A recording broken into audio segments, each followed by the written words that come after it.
Hi, my name is Adrian Valentine, and today I want to talk about The Hitchhiker's Guide to the Galaxy by Douglas Adams. Alright, let's talk. This book is fantastic if you're looking for something intellectual, witty, and quick. The main character, Arthur Dent, is just a regular guy living in London until he finds out that the world is going to end. His best friend, Ford Prefect, enlightens him to this fact. Arthur is not too worried about this revelation since, one, he doesn't believe it, and two, his house is about to be demolished by a bulldozer. Upset about this sudden bulldozing incident, Arthur inquires as to why his house is being bulldozed. The construction workers notify him that he should have known about it and that the documents were easily accessible at City Hall just down the street. Ironically enough, and fitting to the theme of this novel, Earth itself is about to be demolished. The documents expressing this fact also have been easily accessible a mere 4 light years away on Alpha Centauri. This kind of paradoxical macro-zooming juxtaposition out to display a humorous objective to look at a commonplace event is recurrent and fantastically written throughout the novel.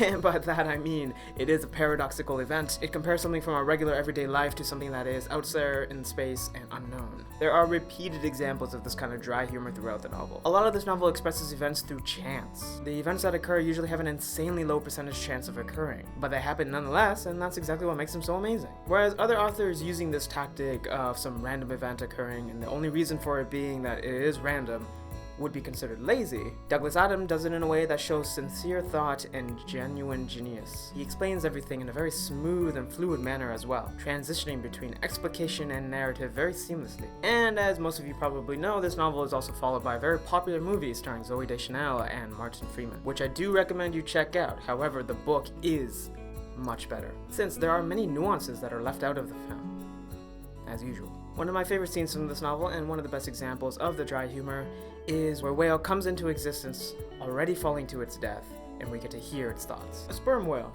had been called into existence several miles above the surface of an alien planet.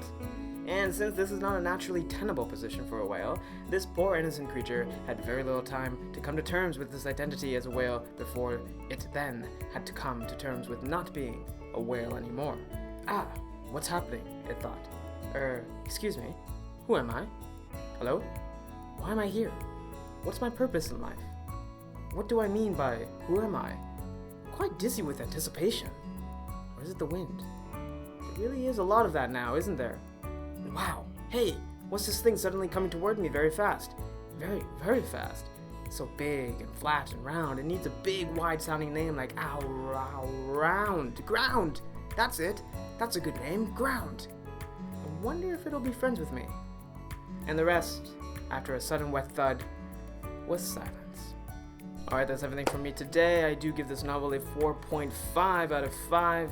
I also have a website, abvalentine.com. Please check it out for more book reviews, travel blogs, and short stories. Alright, good talk.